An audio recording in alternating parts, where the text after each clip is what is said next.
ఈ పులకరింత ఎందుకో మరి ఎందుకో ఈ గిలిగింత ఏమిటో ఏమిటో ఈ పులకరింత ఎందుకో ఈ గిలిగింత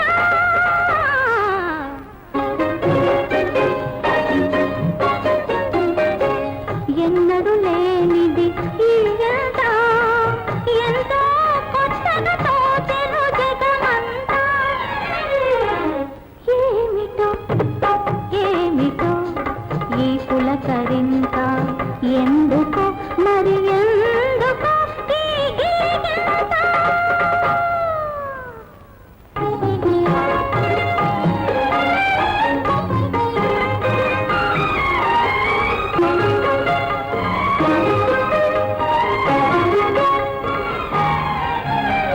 రాతిరంతా రాగమేదో కమ్మెనమ్మ ఎడదనంతా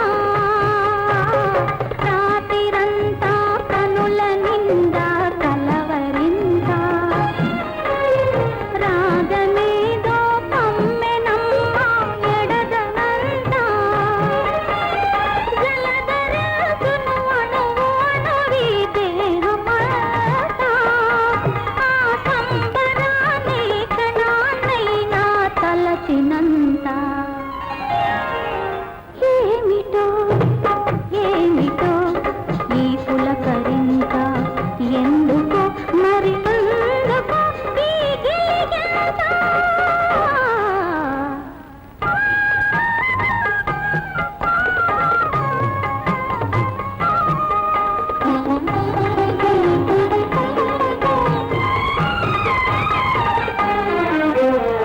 అంది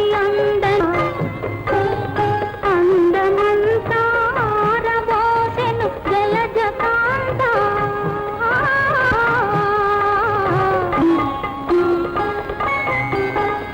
రేకు రేకున పొంగెనమ్మ తేనె పుంత తన కోరికెప్పుడు తీరునోయని పలవరింత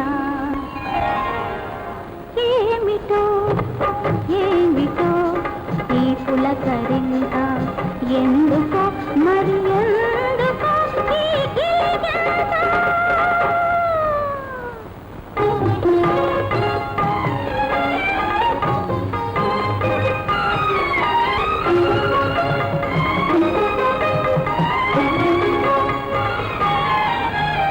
నిన్నదాకా ఎంత హాయి కొన్న చెంత నేడు ఏలను వేడి గాలులు వీచెనెంత నిన్నదాకా ఎంత హాయి కొన్న చెంత వేడి గాలులు వీచెనెంత దృష్టి మారిన మారునేమో సృష్టి ఏమోనమ్మా ఎదురు చూస్తున్నట్లు ఎన్నో జన్మల అనుబంధం ఉన్నట్లు నేను ఆయన కోసమే పుట్టినట్లు ఆయన నా కోసమే ఉన్నట్లు అనిపించింది. నేను ఆయన బాహువుల్లో చేరిపోయాను, ఆయనలో లీనమైపోయాను. అమ్మా, కళ్ళలోనే కాదు మెలకువలో కూడా నన్ను నేను వేరుగా ఊహించుకోలేకు. నిజమేనమ్మా, ఉన్నాడో లేడు. దేవి, నవరాత్రి ఉత్సవాలకు రమ్మని విమర్శన మహారాజులు మనకు ఆహ్వానం పంపించారు. నాన్నగారు, నవరాత్రి ఉత్సవాలు అక్కడ చాలా వైభవంగా జరుగుతాయని విన్నాను. అవునమ్మా, మనం కూడా ఉత్సవాలకు వెళ్తున్నాం. స్వాగతం, సుస్వాగతం. స్వాగత దేశాధిపతులకు అభినందనం. కుశలమా? కుశలమే. నీకు కుశలమే కదా? ఆహా, దయచేసి.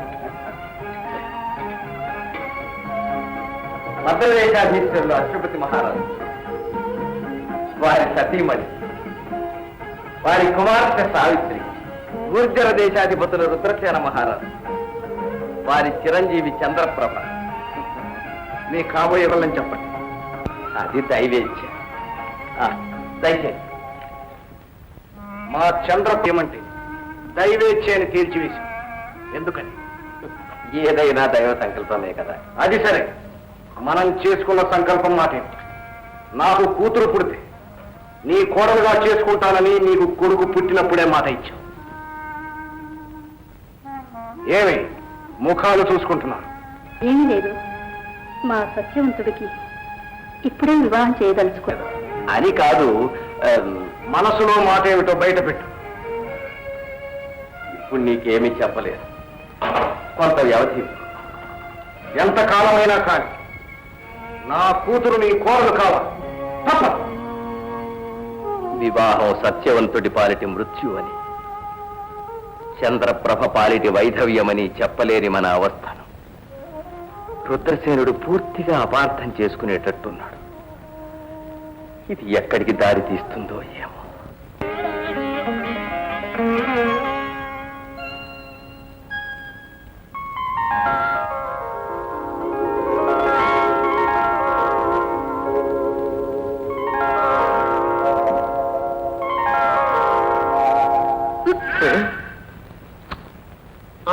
ఎవరు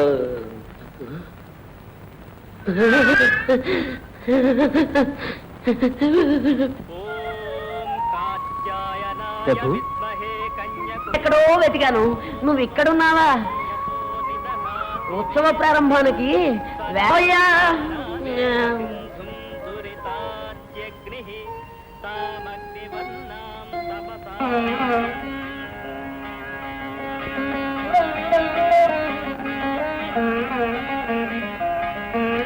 అమ్మ ఆదిశక్తి, నీ సంకల్పములు అమోఘములు, అగ్రాహ్యములు తల్లి.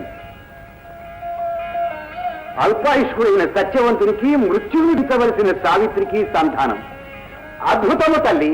ధన్యోస్మి మాతా, ధన్యోస్మి. నారదా, నారదా, త్రికాలజ్ఞుడవు, దేవర్షివి, వాని వలె ఎందుకలా సంబరపడతావు? అకారణంగాన ఆయుష్మతి అసమాన్య అయిన సావిత్రి సత్యవంతుని వివాహమాడితే సత్యవంతునికి మరణము, సావిత్రికి వైధవ్యము కాదు, మృత్యుదేవతపై మానవుని విజయం. ఇది సావిత్రి లక్ష్యమా, నీ పంతమా? హరిహరి, ఇందులో నా పంతమే ఉన్నది. నేను కేవలం నిమిత్త మాత్రుని. కాకపోతే సావిత్రి లక్ష్య సాధనకు కావలసిన సహాయ సంపత్తిని సమకూర్చుటకు. గురుపీఠం స్వీకరిస్తున్నావా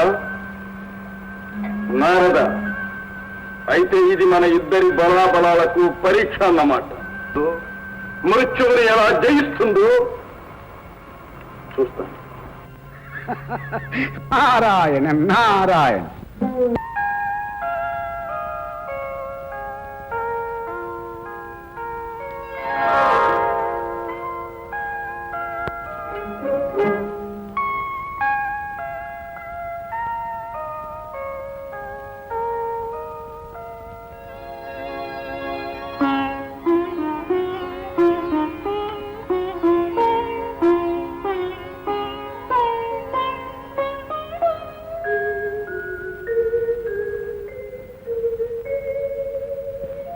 సావిత్రి,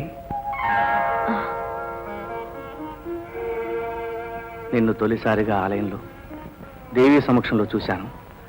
అంతకు పూర్వం చూడలేదా? నేనా? అవును, నన్ను చూశారు, పలకరించారు, మీ ఇది చేర్చుకున్నారు. స్వప్నమా? నిద్రలో వచ్చే స్వప్నాలే, మెలకువలో జరిగే సత్యాలు. ఇది ఏదో జన్మజన్మల బంధమై ఉంటుంది. ఎన్నో యుగాలుగా మీకోసం ఎదురు చూస్తున్నాను. ఈనాడు కలుసుకున్నాను.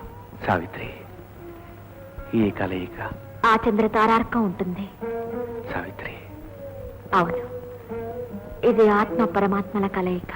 నీ అంత ఉన్నతంగా నేను ఆలోచించలేను, కానీ నిన్ను చూసిన క్షణం నుంచి నువ్వు నాదానివేనని, నా కోసమే జన్మించావని, నీ అనురాగంతో నాకు అమరత్వం ప్రసాదిస్తావని అనిపించింది.